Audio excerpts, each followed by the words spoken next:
ஆயிஷாவை போல மருத்துவத்தை அகிலம் கண்டதில்லை. அந்த வழியாகத்தான் நம்முடைய பாட்டிமார்களுக்கு சில வைத்தியம் தெரிந்தது. இன்றைக்கு பாட்டிமார்கள் கூட சமூகத்தில் ஒதுக்கப்பட்டு விட்டார்கள். ஆயிஷா சொன்னாங்க, அல்லாஹ் மனிதனை படைக்க 2 மூலப்பொருளை தேர்வு செய்தான். இந்த பூத உடலை படைக்க மண்ணை எடுத்தான். ஹலக்னல் இன்சான மின் தீன், மண்ணால் உடல் படைக்கப்பட்டது. இந்த உடலுக்கு நோய் என்றால் மண்ணில் மருந்து இருக்கிறது. வைத்த வலியா, தலைவலியா, இடுப்பு வலியா, கால் வலியா, இந்த உடல் இயங்குவதற்கு அல்லாஹ் சொல்லுகிறான், நஃபக்து ஃபீஹி மின் ரூஹி, என் ரூஹை ஊதினேன் என்கிறான் அல்லாஹ். இந்த ரூஹுக்கு நோய் என்றால், மனதுக்கு நோய் என்றால் மண்ணிலே மருந்தில்லை. அலா பிதிக்ரில்லாஹி தத்மஇன்னுல் குலூப், திக்ரிலேயும் திலாவத்திலேயும் தொழுகையிலும் தான் மருந்து இருக்கிறது. அதனால் இதை வைத்து நான் மருத்துவம் செய்கிறேன் என்றார்கள் ஆயிஷா சித்திகா.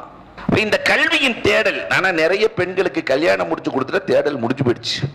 ஆயிஷா ரலியல்லாஹு தஆலா தானும் கல்வியை தேடினார்கள், கல்வியை சமூகத்திற்கு கொடுத்து கொண்டே இருந்தார்கள்.